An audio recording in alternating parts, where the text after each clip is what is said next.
Malwan tayetum logun sindi tanam pese pesum pesti lore tam yauti sare titarare katui kosie tubietum koriato kamam yelie atsunazu yaudum pase. Afrique Verte International est la structure qui regroupe les associations membres, à savoir Afrique Verte en France, à Prosa au Burkina, à Guissa en Guinée, AXA au Niger et à Massa au Mali. L'essentiel de nos activités concerne le traitement post-récolte pour donner plus de qualité aux produits agricoles, pour leur trouver des débouchés, des marchés rémunérateurs afin de procurer des revenus aussi bien aux producteurs qu'aux transformatrices, améliorer la qualité pour adapter ces produits-là au goût des consommateurs qui sont de plus en plus exigeants. Nous sommes sur la thématique sécurité alimentaire. Nous cherchons qu'on puisse remplir à tout point de vue les 4 piliers de la sécurité alimentaire, à savoir la disponibilité, l'accessibilité, la stabilité et les questions de qualité aussi. Depuis sa création, Afrique Verte s'est donné 3 objectifs principaux. D'abord, renforcer les capacités professionnelles des acteurs en termes de production, de commercialisation et de transformation des céréales locales. Ensuite, former, structurer les organisations paysannes et les associations de transformatrices. Enfin, faciliter le commerce à l'intérieur des pays. Pour réaliser tous ces objectifs, des bourses céréalières sont organisées. Elles favorisent les échanges entre zones excédentaires et les zones déficitaires. Ces bourses internationales ont non seulement l'avantage de consolider l'intégration économique, mais aussi de créer des relations commerciales solides entre les participants. Lors des bourses, il y a des contrats qui sont signés, soit au niveau national, soit avec des acteurs de la sous-région. Et au finish, il y a souvent des blocages pour différentes raisons. Il y a des questions de transport. Si je dis transport lié à l'état physique même des véhicules. Deuxième problème, c'est l'épineuse question des tracasseries routières. Alors que nous sommes dans un marché sous-régional où normalement nous appartenons à l'espace IMOA et CEDEAO, il ne devrait pas avoir de problèmes en ce qui concerne la libre circulation des personnes et des biens. Des contrats sont passés, reste à les honorer par un acheminement diligent des céréales. Plus facile à dire qu'à faire. En tant que président de la fédération, j'ai assisté à toutes les bourses céréalières internationales. Donc, vu les difficultés qui sont sur la route, la fédération n'est pas en mesure d'acheter des stocks à l'extérieur pour approvisionner ces unions.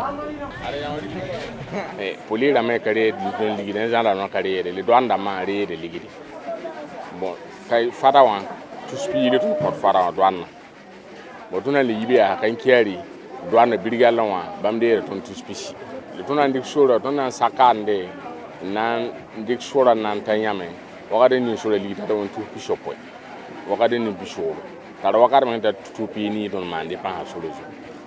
De Kona à Bamako, nous payons plus de 60 000 francs par camion. Normalement, toutes ces frontières, ces barricades, on doit les enlever, que les gens comprennent que le monde a changé, qu'aujourd'hui, nous sommes dans l'espace communautaire et que les frontières ne sont que superficielles, qu'il doit y avoir la libre circulation des personnes et des biens. Qui dit importation dit affaire de transport, dit aussi affaire de PDG, police, douane et gendarmerie. Vraiment, on ne manque pas de tracasseries routières jusqu'à preuve de contraire. Souvent, c'est le transporteur qui est menacé. Souvent, c'est l'opérateur économique même qui est menacé. Et cela, ce n'est pas par manque de civisme ou bien de papier, si nous pouvons le dire, parce que le commerce demande toujours des papiers. Il y a beaucoup de textes qui sont pris au sein de l'UMOA pour encadrer l'importation, l'exportation, la circulation des marchandises dans notre espace. Et pour le cas particulier des céréales, depuis un certain nombre d'années, plus d'une décennie, ce qui est sûr, à l'exportation, nous ne percevons plus de taxes. Et ça se comprend aisément. Tout pays ambitionne d'exporter plus que d'importer. La région commerce à concurrence de 12%. C'est-à-dire 88% vient de ce que nous achetons vient d'ailleurs. Si vous transportez une tonne de riz qui peut venir, si vous voulez, de Thaïlande, elle vous coûte beaucoup moins cher que si vous transportez une tonne entre le Burkina et le Mali. Naturellement, c'est à cause des tracasseries. Selon un rapport du SILS, au Mali et au Niger, il y a 6 contrôles tous les 100 km, un nombre divisé par 2 sur les routes burkinabées. Au niveau de l'UEMOA, il y a des textes qui sont pris pour réglementer la circulation. Je citerai par exemple la directive numéro 8-2005 du 16 décembre 2005 qui porte sur la réduction des points de contrôle sur les axes routiers inter-États. Et cette directive cite les agents qui doivent être présents sur les routes et cette directive limite le nombre de points de contrôle à 3. C'est-à-dire au départ de la marchandise, au franchissement de la frontière et au niveau des formalités effectives, c'est-à-dire à la destination. Au niveau de la CEDEAO également, il y a les textes sur la libre circulation des personnes et des biens qui sont édictés dans le cadre de la réglementation pour que chacun sache qu'en même temps, quand tu prends la route, il y a un certain nombre de postes et tu ne dois pas dépasser ce nombre de postes et que tu saches que la fluidité du trafic doit être assurée, que tu dois avoir tes papiers au complet devant toi. Beaucoup de décisions, beaucoup de réglementations communautaires, beaucoup de règlements communautaires exigent de notre part une mise en œuvre conséquente pour atteindre les objectifs que ces organismes se sont fixés. Il y a l'intégration économique. L'intégration économique, c'est comme les deux versants d'une même montagne. D'un côté, les États membres acceptent qu'il n'y ait pas de barrière douanière entre eux, et de l'autre, nous acceptons et nous allons ensemble vers un tarif extérieur commun qui nous permet de taxer à peu près au même taux les marchandises des pays tiers. Quand un commerçant arrive, les agents vont aller constater le camion qui doit sortir, ici c'est des céréales. S'il n'a pas de déclaration, nous on doit l'amener à monter une déclaration.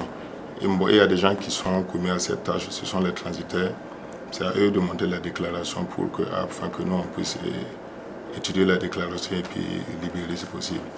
C'est nous qui négocions avec la douane, c'est nous qui négocions avec les CBC, c'est nous qui négocions avec les phytosanitaires. Dans ces frais de transit, avec les documents des autres, les phytosanitaires fait 11 000 francs, les CBC fait 5 500. Maintenant, nous on rentre en douane. On demande la valeur de la quantité. Maintenant, on peut payer, par exemple, un exemple à 8 000 francs, on peut payer à 7 000 francs. Ça dépend quoi. Nous avons des formalités qui sont bien connues. Si vous avez de la marchandise que vous voulez exporter vers un pays voisin ou au-delà des pays qui nous entourent, la première des choses, c'est de déposer une déclaration en détail de type EX1 au niveau de l'administration des douanes. Et à l'intérieur, bien sûr, avoir tous les documents, les factures d'achat, et puis voilà, nous traitons votre dossier et vous êtes libre d'exporter. Le commerce des céréales, leur transport, des activités régies par des normes communautaires. Des normes et des règles que malheureusement très peu d'acteurs maîtrisent. Cette réalité-là, au niveau des Kanchari, si vous allez au Niger, on va vous demander les certificats d'originalité. Chose que les producteurs ne connaissent pas. C'est un blocage.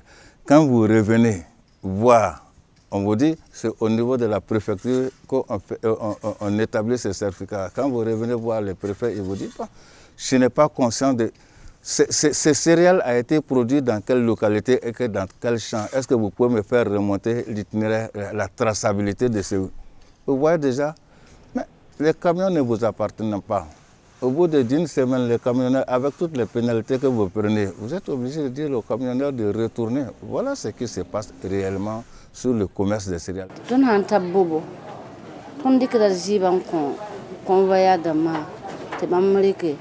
Sans tabier n'a tout mal basculé, sans mal basculé, sans dépasse 40 ans voilà. Oui, t'en es bien.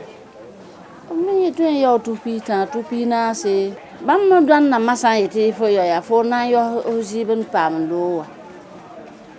Lo la somi to la kala. Mambi maleta ki wo wele woto. Yi ko de vara yum ton le woto. On katari yon re yin. Ton le bonon ko ra ton nan taba woto wala. Me be zaka. Ai rampile nu rampisi. Katren pam bumbu. Faut s'en bezak mon casson. Quand tu arrives, tu montres tout ce que tu dois montrer là, tout est au complet, mais ils vont te dire qu'eux, ils ne mangent pas de papier. Tu ne fais que payer seulement. Nous, on s'est dit que comme c'est l'agroalimentaire, on doit même pas nous déranger. Mais vraiment, ce n'est pas le cas. Frontière là, à Forako, CDAO Sirafe. Konini Mogobe et CDAO Jamana ona. Ko suma munun be sene anga jamana kan ko ni be bokata fere seda o dugu wɛrɛ la ki manga dédouanement sara o ma famuya dɛ o ma famuya bi o ma famuya sini u ye o min fɔ ani ni u taara terrain kan baara bɛ min kɛ u ti kelen u t'a famuya doyen b'a fɔ ko i ka wari de sara cakuya an ka camion ala kun ma 10 tonnes bɔ ɲina ko fɔ an ka 100 ni 40 sara 700 000 francs. Parce que la sécurité alimentaire, c'est disponibilité, accessibilité. Même si les céréales sont disponibles, il faut bien que les populations qui en ont besoin puissent y accéder. Y accéder comment? En achetant les céréales. Ou en allant chercher les céréales en utilisant les routes. Si les routes sont bloquées par les nombreux postes de contrôle, si le produit alimentaire, même s'il est disponible, est trop cher, donc le volet accessibilité ne peut pas s'exécuter. Par conséquent, les tracasseries routières influent négativement sur la sécurité alimentaire. Et donc cette tracasserie, il faut qu'elle finisse. C'est-à-dire cette région-là ne peut pas avancer si on continue à commercer à concurrence de 12%, de 13%.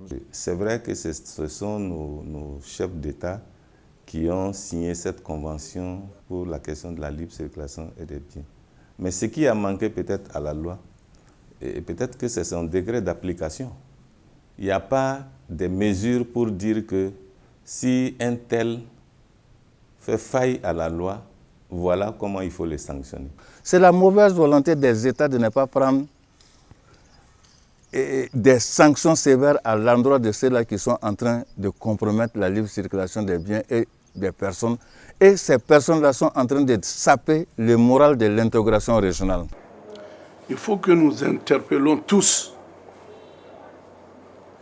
au niveau des opérateurs économiques et au niveau de la police et de la gendarmerie, de la douane, pour que chacun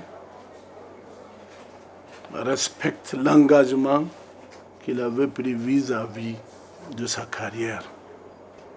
Nous, les opérateurs économiques, il faut que nous soyons conformes dans nos activités, que nous ayons nos papiers en bonne et due forme.